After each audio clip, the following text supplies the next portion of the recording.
Olá, eu sou o pastor Raul Nogueira. Para quem não me conhece, você está dentro do Focando Vidas, que pertence ao Ministério LVO Luz e Vidas Orientais. Nós somos missionários, eu sou pastor, eu e minha esposa trabalhamos, treinando e enviando pessoas para a Ásia, né?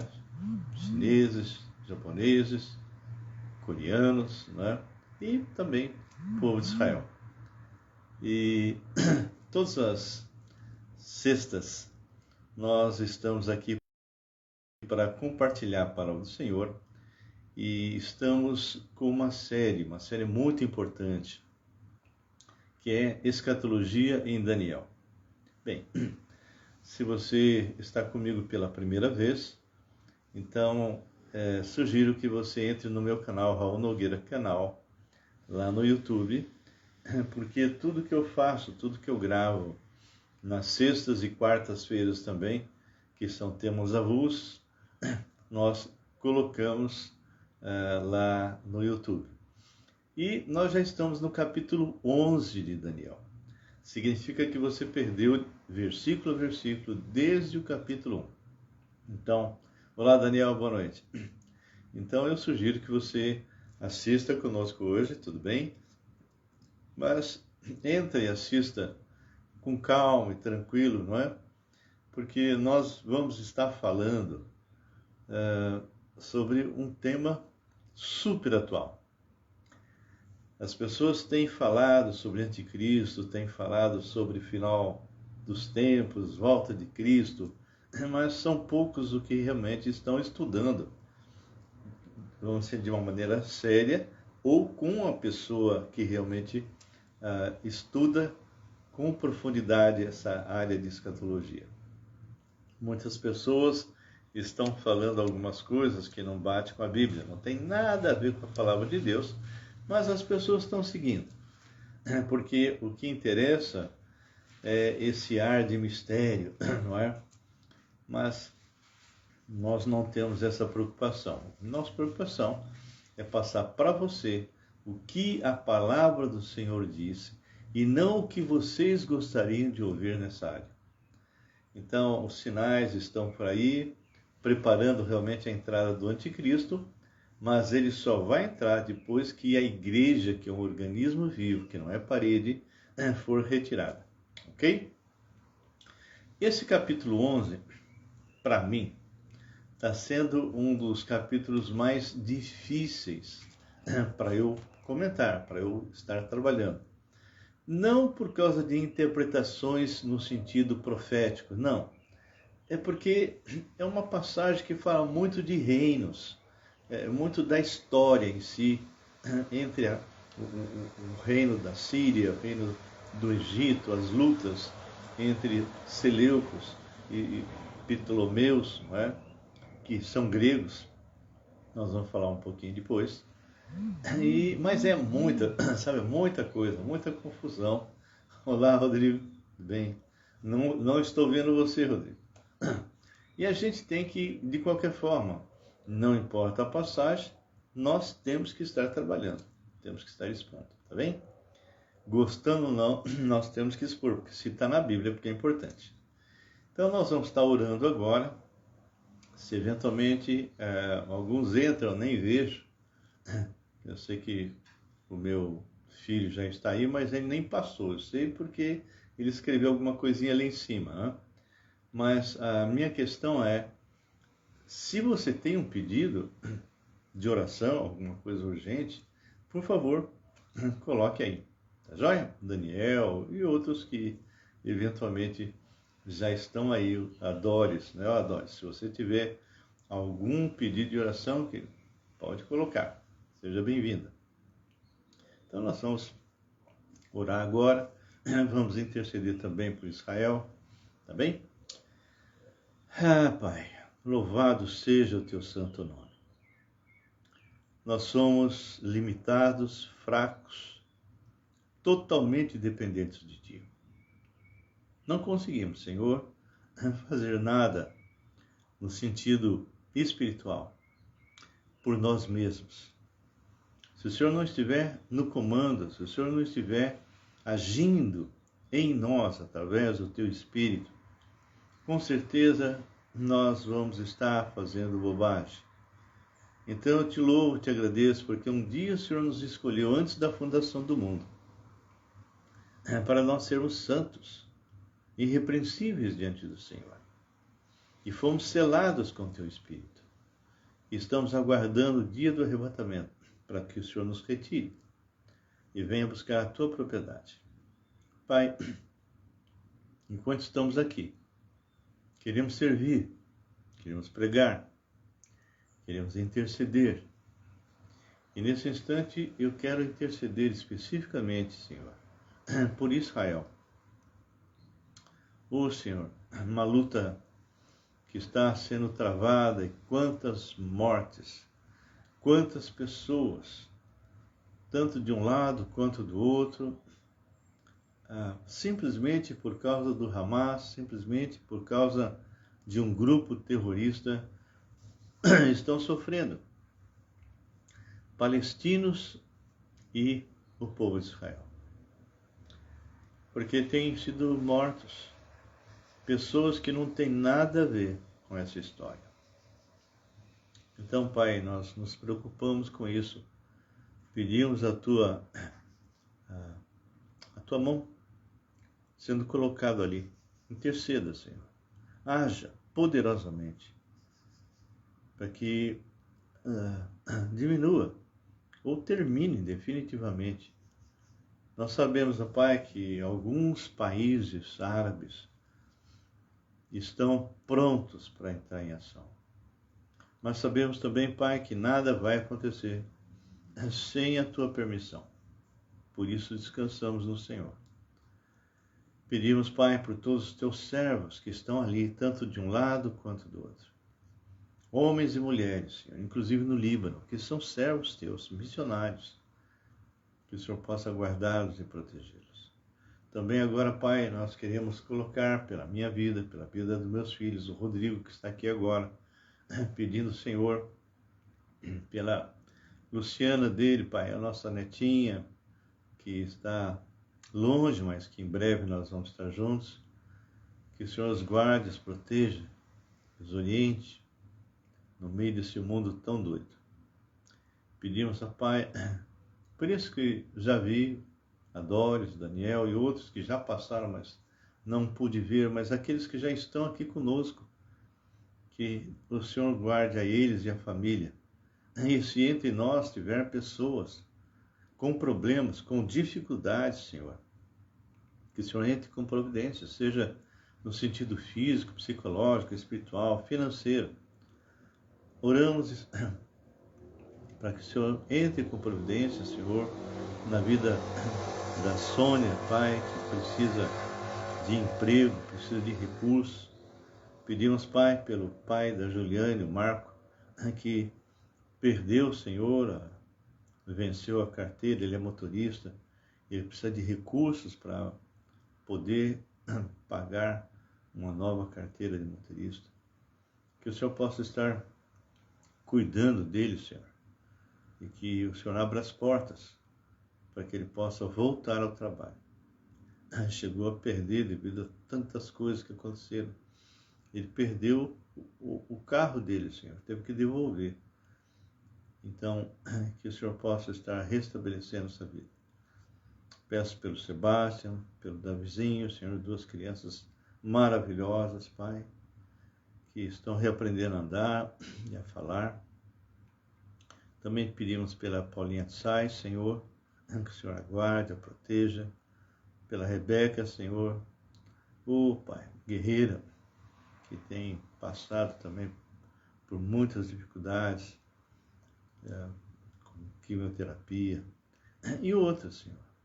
Outras pessoas que estão passando por lutas, a própria Juliane, passando por lutas, que ela possa retomar o que ela fazia antes. Eu te peço, Senhor, pelo Estevão, que o Senhor possa estar agindo de maneira sobrenatural, poderosa, nesse casal, Senhor. Ajuda-os, fortaleça-os, Pai, e os entrego nas Tuas mãos. Então, Pai, que o Senhor possa estar entrando com providência, seja com a preparação da nossa ida também para o Canadá, porque os dias estão passando tão rápido, Senhor. E nós em breve estaremos levantando voo. Então, que o Senhor possa estar, Deus, providenciando todas as coisas necessárias para que isso aconteça, que nós não venhamos a esquecer nada, nenhum detalhe. Entrego esse tempo aos teus cuidados, Senhor. Que o Senhor esteja agindo e nos conduzindo. O Senhor sabe das nossas limitações. Eu peço isso a Ti em nome de Jesus. Amém. Amém. Queridos, confesso, esse capítulo 11 está sendo para mim um dos capítulos de Daniel mais difícil. E não é porque essa dificuldade venha de interpretação bíblica, de alguma profecia, não. É porque esse é uma passagem tão minuciosa. Daniel escreveu, ou seja, Deus colocou na mente, no coração dele, para escrever detalhes sobre a substituição dos medo-persas pelos gregos. E vai aparecendo uma série de situações, de reinos, de pessoas, ó Pai, que estão em batalha constante, parece até uma repetição aí hoje, né, de Israel com Hamas, né, constantemente em guerra, em ataque, em brigas, e uma hora um que prevalece, outra hora é outro. Então, é uma passagem que as coisas que foram detalhes disso, que vocês possam comprar esse livro, Escatologia e realmente a vida de santidade em Daniel, tá? É o Edson Naves que escreve, e ele, com uma paciência de Jó, ele foi levantando rei por rei. E ele mesmo fala que tem várias coisas que foram colocadas aqui que não são de grande importância. É apenas mencionando como realmente todas essas coisas, claro que tem um sentido, todas as coisas que foram escritas não tinham acontecido ainda. Ele escreve coisas que iam acontecer, mas em detalhes tais que os críticos da Bíblia acham que isso foi escrito depois que tudo isso acabou. Mas não é verdade. Isso aqui foi escrito por Daniel na época que ele ainda estava com Ciro. Ele vai mencionando uma série de coisas que foram escritas muitos e muitos anos antes de ocorrer. Sim, se vocês vão perder um pouquinho de tempo dando uma lida, vão ver uma série de brigas entre o norte e o sul, entre os sírios e o Egito, mas isso tudo, o Edson gastou tempo em levantar esses reis e tudo em detalhes, não porque havia alguma importância nesses reis, não. Só um deles aqui tem um destaque, que é Xerxes, né, da época de Esther, mas a gente percebe que todos esses detalhes, mas são detalhes assim minuciosos, do que ia acontecer, o que um ia fazer, que uma das partes ia entregar a filha para casamento, depois não dava certo, coisas que aconteceram na história, para mostrar que como o nosso Deus conhece o futuro, e conhece o seu futuro, e conhece o meu futuro. Então, eu admiro muito o Edson Naves pela sua paciência em levantar, historicamente, tudo o que realmente aconteceu, mostrando que tudo que foi escrito aqui, que nós vamos ler algumas coisas, se cumpriu literalmente. Isso é coisa maravilhosa, não é? E além de Xerxes, que nós vamos comentar um pouquinho, vai aparecer um personagem. E esse personagem em si, no capítulo 11, é um personagem importante. Esse é o tipo do anticristo. Ele é exatamente o Antíoco Epifânio, que nós vamos chegar lá. Hoje nós não vamos esgotar tudo, porque é muita coisa. Muito bem. O capítulo anterior, 10, foi tremendo, nós passamos. Quem não viu, por favor, entre lá no nosso canal. O versículo 1 do capítulo 11 é uma continuação do 10º. Esse personagem, que é um anjo, está falando e parece que mudou de capítulo. Os capítulos e os versículos não eram inspirados. Isso foi colocado por quem fez a tradução. E quem está falando, narrando no capítulo 10, diz, eu vou dar uma lembrança, né? Recordado. No versículo 20 diz, e ele disse, sabes, porque eu vim a ti, eu tornarei a pelejar contra o príncipe dos persas. Ele está se referindo que cada país tem um demônio dominante. Aqui no Brasil tem. E aqui ele está falando isso. Eu tornarei a pelejar contra o príncipe dos persas. E saindo eu, eis que virá o príncipe da Grécia. Por quê? Porque a Grécia, como nós já estudamos no capítulo 7, capítulo 8, né? Através daqueles animais, não é? E a gente viu situações tremendas. A gente percebe que essa luta é uma luta que começa no mundo espiritual e se estende aqui para a Terra. E esse personagem, ele está falando, e ele continua falando no versículo 1. O que ele diz? Então, deixa eu só ler o versículo 21. Mas eu te declararei o que está expresso na Escritura da verdade. E ninguém há que esteja ao meu lado contra aqueles, a não ser Miguel, vosso príncipe. Miguel é aquele que defende Israel, não é? Mas eu, no primeiro ano de Dario, o Medo, me levantei para o fortalecer e animar. Então, ele está falando com Daniel e está recordando que no primeiro ano, não é?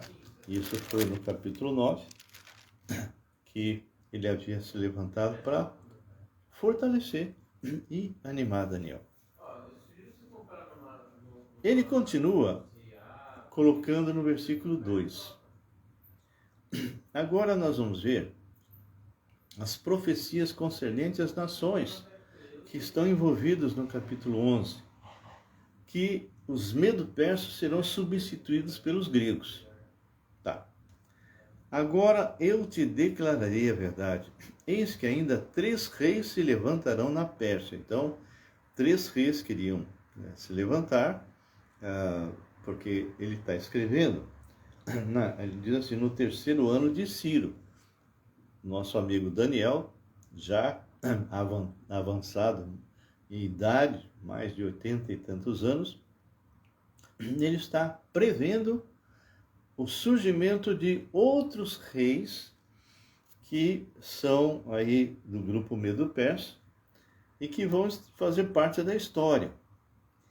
E isso realmente ocorre, né? Então, um deles é Cambises, outro é Pseudo-Esmerdes, outro é o Dario I, e o último, que ele vai dizer que era muito forte, etc., é Xerxes, que é chamado no livro de Esther de Assuero. Muito bem. Então ele fala no versículo 2: agora eu te declararei a verdade. Eis que ainda 3 reis se levantarão na Pérsia, e o quarto será acumulado de grandes riquezas, mais do que todos, e, tornado forte por suas riquezas, empregará tudo contra o reino da Grécia. Bem, aqui, esses, no caso Xerxes, que vai tentar vencer os gregos, é derrotado. Apesar de toda a estratégia, tudo que ele montou, foi derrotado, mas ainda não entrou Alexandre, tá? Alexandre vai entrar. Então, todo esse grupo de pessoas aqui era o Império Mundial Persa, que será substituído pela Grécia. Vocês que estão acompanhando comigo já estudaram capítulos anteriores, o 7, o 8, o 9, e nós já passamos pelo 10, que não fala nada assim específico, a não ser com respeito a um personagem, né, que estava trabalhando com Daniel. E a gente percebe, se o capítulo 9 foi talvez o mais importante, porque falou das 70 semanas de Daniel, o capítulo 11 é o mais detalhado em termos de profecia. Coisa tremenda. Então, esses 4 personagens que estão sendo colocados aqui foram personagens que marcaram a história e que realmente se cumpriu. E o último realmente é Xerxes, que a gente já tem bastante informação, e se você quiser mais, entra lá no livro de Esther. E aí ele continua. Depois, vocês lembram que havia toda uma sequência, ok? Tanto no capítulo 7, quanto no 8, 9, né? Que vocês viam primeiro o pessoal que era de Babilônia, né? A cabeça de ouro, a primeira, vamos dizer assim, a primeira visão de Daniel. Essa é a 4ª e última visão de Daniel. Ele já está bem velho, não é? Então, a 4ª e a última visão de Daniel. E na sequência é essa, né? Que nós já estudamos várias vezes, que seria então Babilônia, depois os Medo-Persas, onde Ciro foi um personagem muito importante, porque ele autoriza a saída do pessoal, e indo e voltando, né? Lá para Israel, reconstruindo o templo, reconstruindo a cidade. E depois vem os gregos, com Alexandre o Grande, depois vem os romanos, ok? Então, agora vai entrar os romanos. E é interessantíssimo, porque tudo isso que ele está falando, primeiro dos persas, tal, não tinha ocorrido, não tinha acontecido, ok? Então ele fala, depois se levantará um rei poderoso, que reinará com grande domínio, e fará o que lhe aprouver. Mas, olha os detalhes, eu fico assim impressionado. Mas no auge do seu reino, será quebrado e repartido para os 4 ventos do céu. Vocês devem lembrar as figuras dos animais, onde sempre tinha 4 coisas, não é? 4 asas, 4 chifres, né? Então, quando o Alexandre o Grande, ele morre, e morre de repente, os historiadores ficam discutindo do que Alexandre morreu, não se tem realmente uma definição. Alguns falam, ele morreu de febre, mas por quê? Outros falam, não, ele teve um problema no pé, enfim. São tantas as opções, não é? Mas o fato é que ele morre, e de uma forma inesperada, ele tinha 32 anos. Então, diz que depois levantará um rei poderoso, que reinará com grande domínio e fará o que lhe aprouver.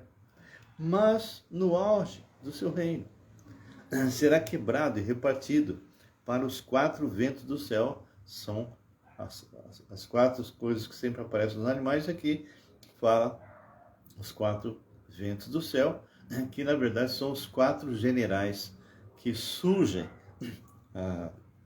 em decorrência disso. Então ele fala, olha o detalhe, irmãos, isso é profecia. Mas no auge do seu reino será quebrado e repartido para os 4 ventos do céu, mas não para a sua posteridade, nem tampouco segundo o poder com que reinou. Então já mostra que esses 4 generais não terão o mesmo poder, a mesma influência dele, porque o seu reino será arrancado e passará a outros fora de seus descendentes. A gente tem informações, e o Edson chegou a levantar, e outros levantaram, que tinham descendentes, tinham herdeiros. Olha só, ele tinha um herdeiro que era o irmão dele, só que esse irmão tinha problema mental e foi assassinado. Ele teve um filho de uma mulher chamada Rossana, que seria o herdeiro, que seria aquele que daria continuidade, mesmo nome dele, foi assassinado. Depois ele teve um filho que seria bastardo, foi assassinado. Todos os descendentes, todos os que eventualmente poderiam ficar no lugar, ser realmente aquele que daria continuidade ao império de Alexandre, foram assassinados, eles foram eliminados. Por quem? Alguns se têm algumas informações, mas outros não. O fato é que assim que aconteceu depois, porque isso acontece, esses assassinatos foram antes de Alexandre morrer, ok? Então, quando Alexandre morre, e ele, no leito de morte, ele pergunta quem é que vai substituir o mais forte, né? Aquele que tiver mais condições. E esses 4, então, vão entrar. E quando a gente começa a ver esses 4, Lisímaco, que não teve muita influência, Cassandro teve relativa, Ptolomeu, esse sim, esse teve muito poder, muita força no Egito, e Seleuco. Então, a gente vê norte e sul. Então, Seleuco estava no norte, na Síria, ou seja, o Império Grego repartido, ele começa a tomar conta de vários lugares, inclusive nessa brincadeira Israel está no meio, não é? Então, esse Cassandro não aparece muito, esse Lisímaco também não, então Ptolomeu no sul vai entrar em luta constante contra os Seleucidas. E é isso que vai estar sendo narrado agora, em detalhes, numa época que nenhuma dessas coisas havia acontecido. Ele fala detalhes absurdos. Prestem atenção e depois leiam sozinho. Sempre pensando assim, isso não tinha acontecido. Isso não tinha acontecido. Isso não tinha acontecido. Mas o Senhor já sabia. Então, aí começa. Porque ele fala, o rei do sul, está se falando aqui, que era Ptolomeu, que tomava conta do Egito, em outras partes também, mas o Egito era bem importante, não é? Então, o rei do sul será forte, como também um dos seus príncipes. Este será mais forte do que ele, e reinará, e será grande o seu domínio. Tá. Então, a gente começa a perceber, já falando desses personagens, mas a gente sabe que as lutas que vão acontecendo, as lutas que começam, porque esses textos começam a descrever várias lutas entre os reis do sul, os Ptolomeus do Egito, e os reis do norte, Seleucidas na Síria, e o rei do sul é, neste versículo, o que foi o Ptolomeu I, que reinou no Egito. e um dos seus príncipes é Seleuco, e primeiro, Nicátor, cujo reino chegou a se estender da Palestina até a Índia. O interessante é que começou a haver uma mistura. Gente lá de cima começa a casar com pessoas gente do norte com pessoas do sul, começa a surgir assim, uma misturança, não é? Tudo política, para variar, né? Então, aqui diz, mas ao cabo de anos, eles se aliarão, ou seja, aqueles, porque não esquece que eles são todos gregos, tá? Todos são gregos. A diferença é que eles não estavam em harmonia, porque cada um deles queria ser o mais importante, cada um deles queria pegar o reino que tinha sido de Alexandre. Então fala, mas ao cabo de anos, eles se aliarão um com o outro. A filha do rei do sul casará com o rei do norte. Então você vai começar a perceber que vão surgir filhos que vêm de descendência desses Seleucidas e dos Ptolomeus, né? Para estabelecer a concórdia. Ela, porém, essa que foi colocada como esposa, não conservará a força do seu braço.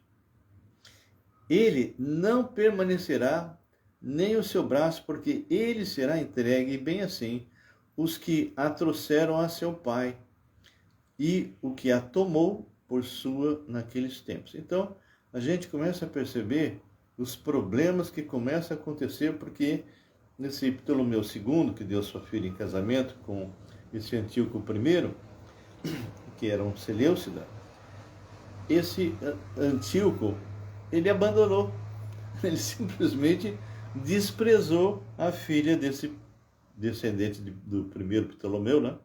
Esse é Ptolomeu II, ele abandonou.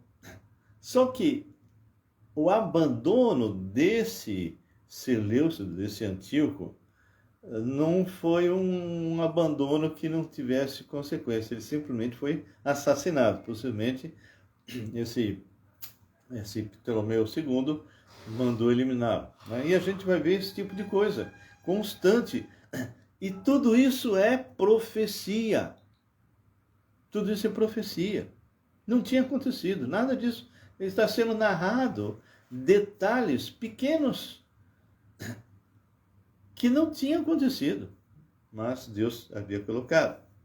Então, aqui no versículo 7 diz assim: mas de um renovo da linhagem dela quem? Dessa moça, né, que foi desprezada pelo Seleucido, né? Mas de um renovo da linhagem dela, um se levantará em seu lugar e avançará contra o exército do rei do norte. O rei do norte era exatamente da família, ele era descendente. Esse que se levanta é descendente, porque ele é filho de uma Seleucida, ok? E junto, ou seja, de um Ptolomeu, né, uma filha do Ptolomeu com esse Antíoco que era Seleucida. Então, começa a haver guerra entre as famílias, não é? E aí fala que, mas de um renovo da linhagem dela, um se levantará em seu lugar, avançará contra o exército do rei do norte, que é o Seleucida, não é? E entrará na sua fortaleza, agirá contra eles e prevalecerá. Então, a gente começa a perceber essa luta que vai ser travada, ou seja, o Ptolomeu III, que era descendente dessa Seleucida, e mais o Ptolomeu II, invade exatamente a Síria, que era do Seleucida. Olha que loucura, né? Por isso que eu falei para você, é uma passagem muito difícil, né? Muitas coisas que é da história, mas eu estou lendo porque faz parte, é uma profecia, não é?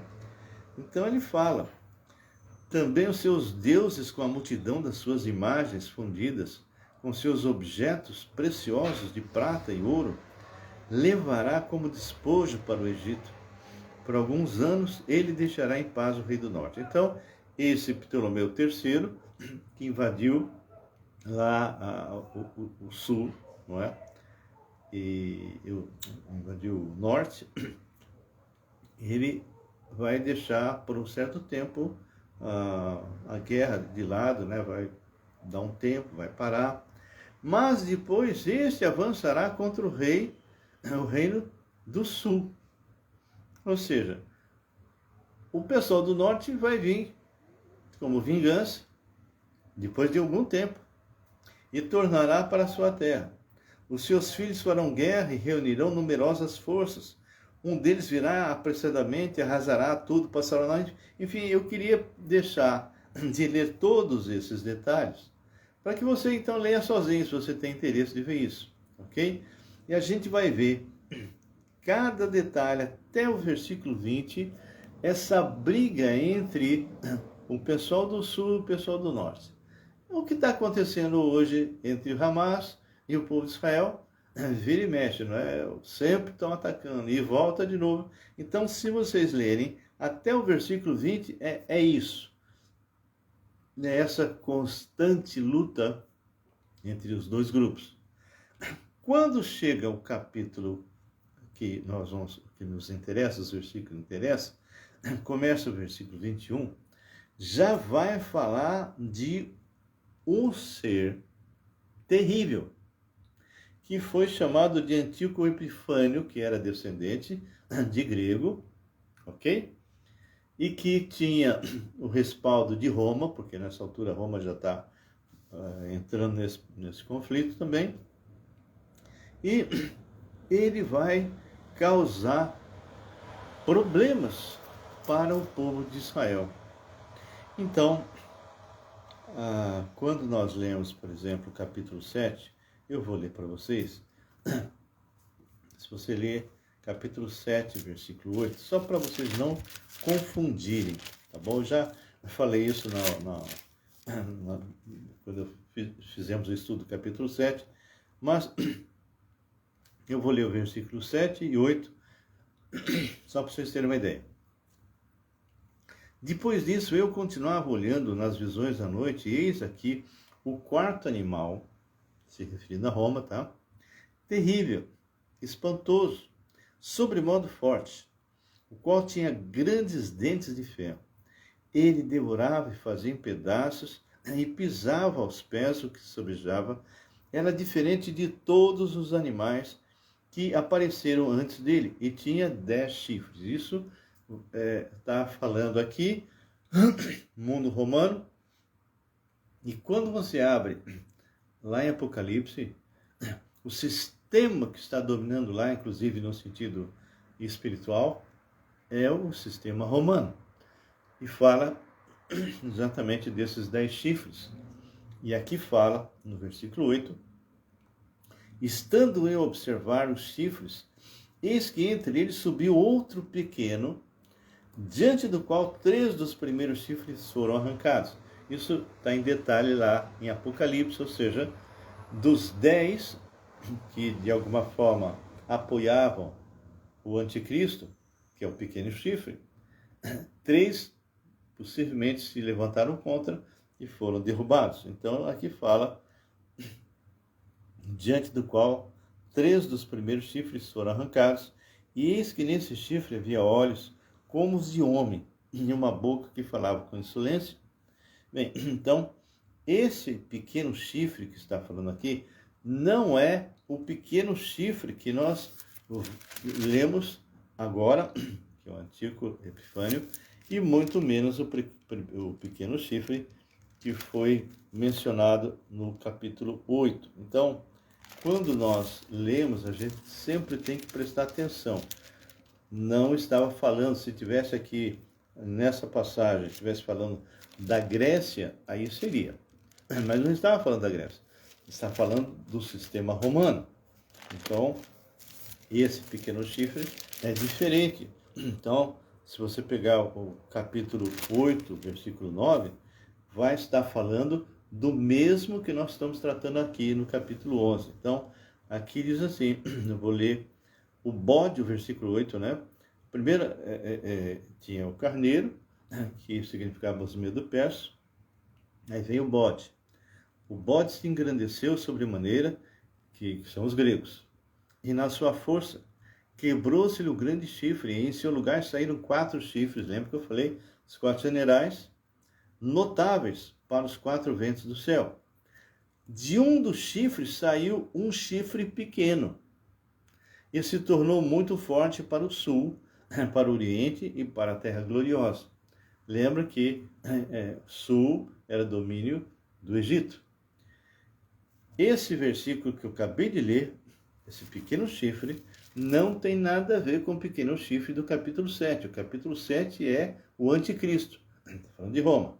Aqui está falando da Grécia, então está falando exatamente do Antíoco Epifânio. Nós vamos parar por aqui, que já são 7h10, mas só para vocês entenderem. Esse Antíoco Epifânio, que é mencionado aqui, eu vou ler versículo 21, depois se levantará em seu lugar um homem vil. Ele era uma pessoa terrível. A história conta isso. Só que esse cara não existia. Quando Daniel recebeu essa 4ª revelação, isso que eu estou lendo aqui até agora, nada disso tinha ocorrido ainda. Todos esses detalhes, essas lutas, vai, não vai, casamento, não tinha nada. Simplesmente estava no papel. Deus inspirou Daniel. Então ele vai fazer uma descrição desse personagem, né, que é um tipo do anticristo. Depois se levantará em seu lugar um homem vil, ao qual não tinham dado a dignidade real. Ele não era para ser o rei. Ele se apossou. Mas ele virá caladamente e tomará o reinado com intrigas. Ele era uma pessoa de lábia doce, vamos dizer assim. Ele elogiava, ele fazia acordos e as pessoas entravam na dele. As forças inudantes serão arrasadas de diante dele e serão quebrantadas, como também o príncipe da aliança. Bem, eu paro por aqui hoje. Foi um trecho assim meio árido, é um trecho que realmente é difícil até de trabalhar com ele, porque são só questões de reinos daqui, reino de lá, luta para cá, luta para lá, nomes, não é? Mas de qualquer forma eu tinha que dar isso para vocês. E se vocês tiverem curiosidade, mergulhe lá em Daniel, leia o capítulo 11, que vocês vão ver mais detalhes. Então, na semana próxima, na sexta-feira próxima, nós vamos estar falando sobre esse Antíoco Epifânio, que é o tipo do anticristo, ok? Logo em seguida, quando eu terminar de falar dele no versículo 35, vai começar a ser tratado do anticristo, de verdade. Aí vai começar a mostrar algumas coisas bem interessantes. Nosso capítulo 11 é praticamente o que antecede o último, capítulo 12, e o livro então termina. Então, esse capítulo 7, esse capítulo 11, são tantos detalhes, mas tantos detalhes, que se cumpriram literalmente, e ele vai estar falando. Por isso que eu estou dizendo, por que eu estou ressaltando os detalhes? Porque é mencionado o Antíoco Epifânio, que se cumpriu literal, e é mencionado o anticristo, que vai se cumprir vai se cumprir literalmente.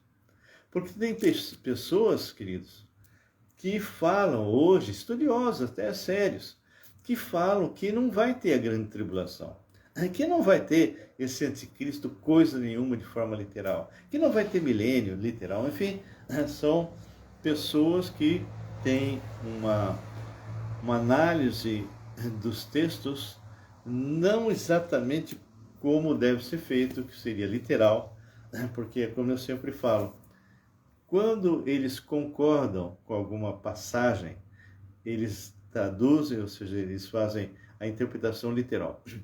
Quando aquela passagem, para eles, não bate, eles colocam como se fosse uma alegoria, ou seja, não vai acontecer. Não vai ter milênio, não que isso, não vai ter grande tribulação, coisa nenhuma, né?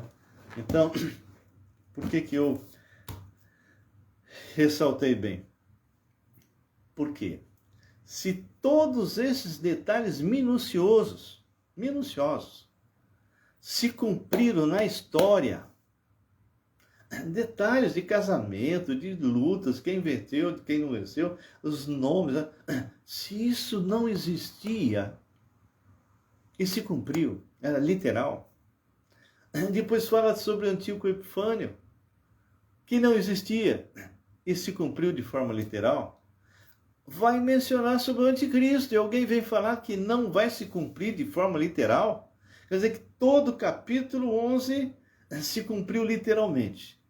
Quando chega numa passagem que alguns intérpretes dizem que, não, isso é alegoria, não vai acontecer coisa nenhuma, 2 pesos, 2 medidas, ou seja, tudo se cumprindo literalmente, agora chega isso aqui, não, isso eu não concordo, não, isso é alegoria. Não, queridos, não é assim que funciona. Então nós temos que ser honestos. Se toda passagem que nós estávamos falando sobre aqueles diversos reis, suas lutas, casamentos, situações políticas e tal, e mais o próprio Epifânio, e se cumpriu literal, por que não vai se cumprir literalmente o anticristo? Então, queridos, leia, pega o capítulo 11 e leia, porque é tremendo, tá bem? É assim, nós terminamos. Espero que vocês tenham de alguma forma sido motivados para começar a ler, né, a estudar um pouco mais. E logo a gente termina esse capítulo e vamos para o último, que realmente quando eu chego lá eu falo, que pena que acabou, porque realmente para mim é algo tremendo, ok? Ô Eduardo, você entrou agora, meu irmão? Poxa, você entrou agora ou você já estava aí e eu não estava te vendo? Bom, de qualquer forma, pessoal, assim que for possível, hoje mesmo, amanhã de manhã, eu vou já estar colocando isto lá no YouTube. Se você de alguma forma foi impactado por tudo isso que nós conversamos, se você acha que isso é relevante, compartilha, ok? E se você não assistiu as lives anteriores do capítulo 1 até o capítulo 10, você pegou só o 11, então entra lá no YouTube, Raul Nogueira Canal, e assista, não é? E compartilhe, porque isso é importantíssimo, irmãos. O toque da trombeta está para tocar. Só para lembrar, sexta-feira, o horário é 18h30, ok? Parece que o Eduardo entrou agora. Então, mas fica tranquilo, Eduardo. Nós vamos colocar lá, tá bom? Vamos encerrar. Cada um de vocês que está aqui, que realmente Deus possa abençoar a vida de vocês, inclusive do meu filho, Rodrigo, maravilhoso, que me escreveu uma mensagem maravilhosa, né? Eu estou sempre avisando nas lives, eu sempre estou avisando que é às 18h30, sempre estou avisando. Sempre, toda quarta-feira, toda sexta-feira, sempre é 18h30, tá bom?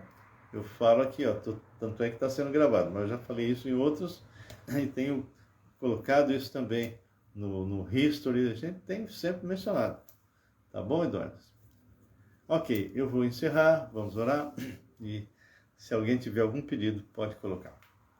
Meu Pai, meu Deus, nós louvamos a Ti, te agradecemos, Pai, porque quando lemos esses detalhes que foram colocados no capítulo 11 de Daniel, detalhes minuciosos das lutas, casamentos políticos, coisas que não haviam acontecido ainda.